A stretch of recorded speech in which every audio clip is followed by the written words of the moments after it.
ପାଦ ଚାଟି ମତେ ସାଲାମ କରିବ ସେ କାଇଦାଟା ମତେ ଭଲ ଭାବରେ ଜଣା। କଣ କରିବ ଆଉ ହଠାତ୍ ମୁଁ କଣ କରିବି? ତମ ଦି ଜଣଙ୍କ ଚରିତ୍ର ବାବଦରେ ମଙ୍ଗରାଜ ବାବୁଙ୍କୁ କହିଦେବି।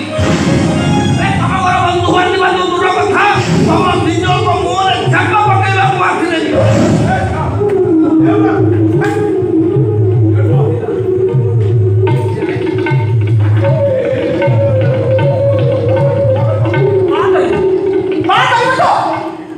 କଣ କରିବି?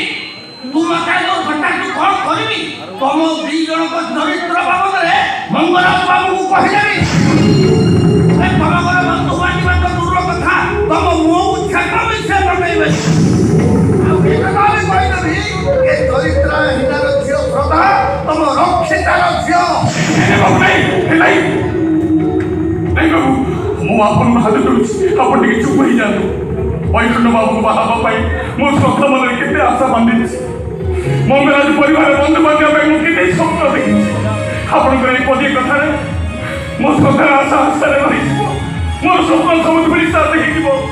ମୁଁ ଆପଣଙ୍କୁ ହାତ ଯୋଡିଛି ବାବୁ, ୟା ବିନିମୟରେ ଆପଣ ଯାହା ଚାହିଁବେ ମୁଁ ତାହା ଦେବି। କିନ୍ତୁ ମୁଁ ଶ୍ରଦ୍ଧାର ବାହାଟା ଭାଙ୍ଗି ଦିଅନ୍ତୁନି। ପ୍ଲିଜ ମତେ ଟିକେ ଦୟା କରନ୍ତୁ ବାବୁ, ପ୍ଲିଜ ମତେ ଟିକେ ଦୟା କରନ୍ତୁ।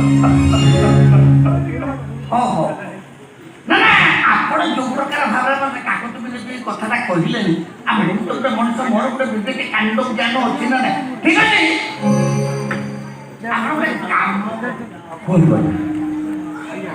ଟଙ୍କା 5 ଲକ୍ଷ ମତେ ଦିଅନ୍ତୁ। ଟଙ୍କା 5 ଲକ୍ଷ ମତେ ଦିଅନ୍ତୁ। ମୋ ପାଟିରେ କୁଳପ ପକେଇ ସବୁଦିନ ପାଇଁ ଚାଲିଯାଟାକୁ ସମୁଦ୍ର ଭିତରୁ ଫୋପାଡେ। ଠିକ ଅଛି ଆଜ୍ଞା, ମୋ ଶ୍ରଦ୍ଧାର ଖୁସି ପାଇଁ 5 ଲକ୍ଷ କମ, ଦରକାର ପଡ଼ିଲେ ମୁଁ ଆପଣଙ୍କୁ 10 ଲକ୍ଷ ଟଙ୍କା ଦେବି।